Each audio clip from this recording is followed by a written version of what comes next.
Hello everyone. Today we're going to be reacting. More reaction, correct? Yeah. We're going to be reacting to a try not to cry challenge. So, to his day. When I was a kid, I used to think that pork chops and karate chops were the same thing. I thought they were both pork chops. And because my grandmother thought it was cute, and because they were my favorite, she let me keep doing it. Not really a big deal. One day, before I realized fat kids are not designed to climb trees, I fell out of a tree and bruised the right side of my body. I didn't want to tell my grandmother about it because I was scared I'd get in trouble for playing somewhere I shouldn't have been. A few days later, the gym teacher noticed the bruise and I got sent to the principal's office. From there, I was sent to another small room with a really nice lady who asked me all kinds of questions about my life at home. I saw no reason to lie. As far as I was concerned, life was pretty good. I told her whenever I'm sad, my grandmother gives me karate chops. This led to a full-scale investigation, and I was removed from the house for 3 days until they finally decided to ask how I got the bruises. News of this silly little story quickly spread through the school, and I earned my first nickname. He said karate chops, so they might have thought that her to this grandma day, I was hate pork chops. I'm not the only kid who grew up this way. Surrounded by people who used to say that rhyme about sticks and stones. As if broken bones hurt more than the names we got called, and we got called them all. So we grew up believing no one would ever fall in love with us. That we'd be lonely forever. That we'd never meet someone to make us feel like the sun was something they built for us in their tool shed. So broken heartstrings bled the blues as we tried to empty ourselves so we would feel nothing. Don't tell me that hurts less than a broken bone. That an ingrown life is something surgeons can cut away, but there's no way for it to metastasize. It does. She was 8 years old. Our first day of grade 3 when she got called ugly. We both got moved to the back of class so we would stop getting bombarded by spitballs.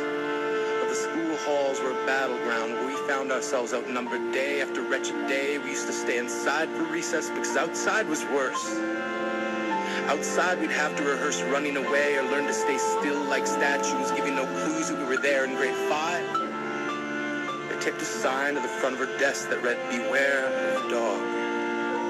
To this day, despite a loving husband, she doesn't think she's beautiful. Because of a birthmark that takes up a little less than half her face. Kids used to say she looks like a wrong answer that someone tried to erase but couldn't quite get the job done. And they'll never understand that she's raising 2 kids whose definition of beauty begins with the word mom. Because they see her heart before they see her skin. Because she's only ever always been amazing. He was a broken branch grafted onto a different family tree. Adopted. Because his parents opted for a different destiny. He was 3 when it became a mixed drink of 1 part left alone and 2 parts tragedy. Started therapy in 8th grade. Had a personality made up of tests and pills. Lived like the uphills were mountains and the downhills were cliffs. 4/5 suicidal, a tidal wave of antidepressants, and an adolescence being called pauper. 1 part because of the pills. 99 parts because of the cruelty. He tried to kill himself in grade 10 when a kid who could still go home to mom and dad had the audacity to tell him, "Get over it." As if depression is something that can be remedied by any of the contents found in a first aid kit. To this day, he is a stick of TNT lit from both ends. Could describe to in detail the way the sky bends in the moments before it's about to fall. And despite an army of friends who all call him an inspiration, he remains a conversation piece between people who can't understand. Sometimes being drug-free has less to do with addiction and more to do with sanity. We weren't the only kids who grew up this way. To this day, kids are still being called names. Classics were, "Hey, stupid." I'm sorry. "Hey, spaz." Seems like every school has an arsenal of names getting updated every year. And if a kid breaks in a school and no one around chooses to hear, do they make a sound? Or they're just background noise from a soundtrack stuck on repeat when people say things like kids can be cruel. Every school was a big top circus tent, and the pecking order went from acrobats to lion tamers, from clowns to carnies. All of these miles ahead of who we were, freaks. Lobster claw boys and bearded ladies. Oddities juggling depression and loneliness, playing solitaire, spinning the bottle, trying to kiss the wounded parts of ourselves and heal. But at night, while the others slept, we kept walking the tightrope. It was practice, and yes, some of us fell. But I want to tell them that all of this is just debris left over when we finally decide to smash all the things we thought we used to be.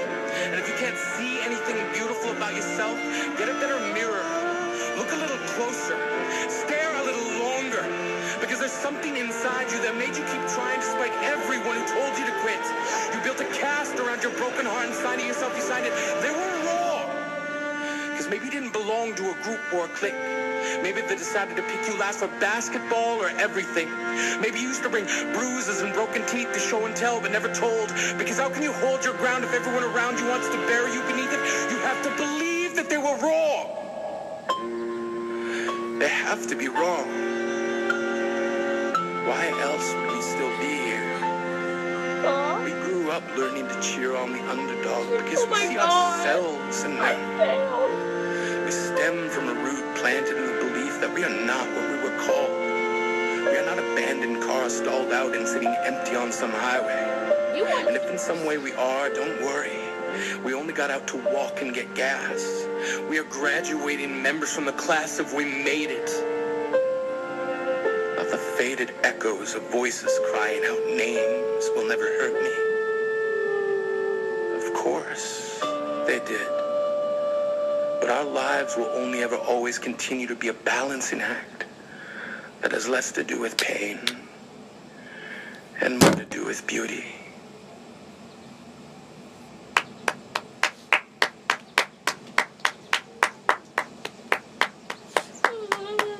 You were not crying. Well, is that the end of the video? Let's just check. Yeah. Oops. I don't want. So we're going to start with the. We're gonna do the other one that's on here. So, does it just do the whole cast? Oh yeah, I like this one. I've seen this one before. I'm not aware if Salome has seen it already. All right. It's kind of sad, but you tap to pop. Oh, we're good. Oh my gosh! Okay.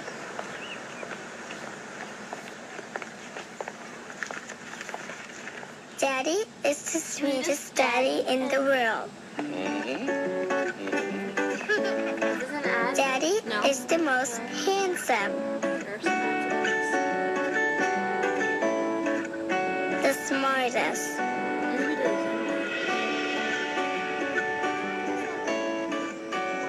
The most clever. The kindest.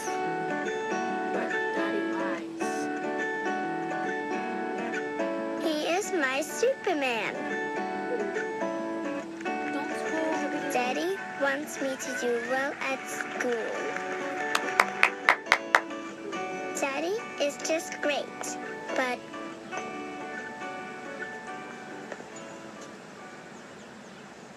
he lies.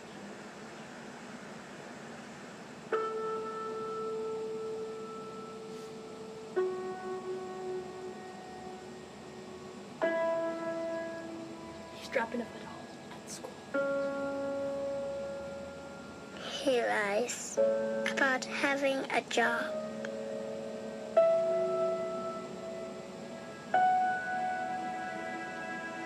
He lies about having money.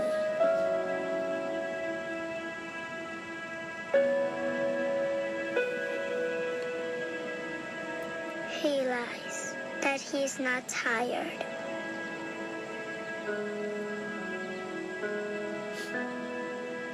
He lies that he's not hungry. He lies that we have everything.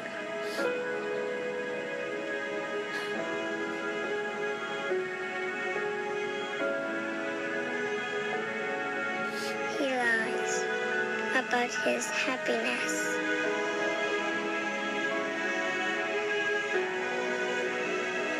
He lies because of me.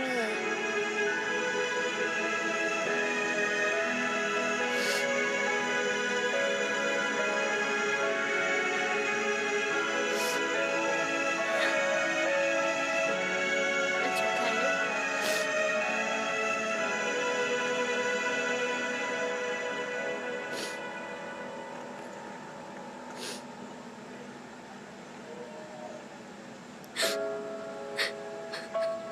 It's okay. You're crying.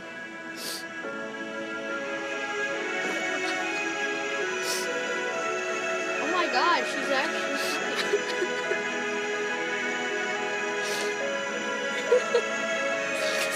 Trin. Oh my gosh. Are you okay? Oh my gosh. Alright. Oh, so it wasn't that. Not like, I don't know. Alright, so guys, if you guys, yeah, we're not gonna watch anymore. Saddle. Oh, so beautiful. This was in my butt, just take it. So, I think we're going to end it there because I don't want more emotion and we've been carrying the video for too long. So yeah, guys, if you liked and subscribe, go comment saying that Salome is a sucker because she lost. But It was just so I know. beautiful. I know. And It's because we already watched it. Bye guys. Like and subscribe.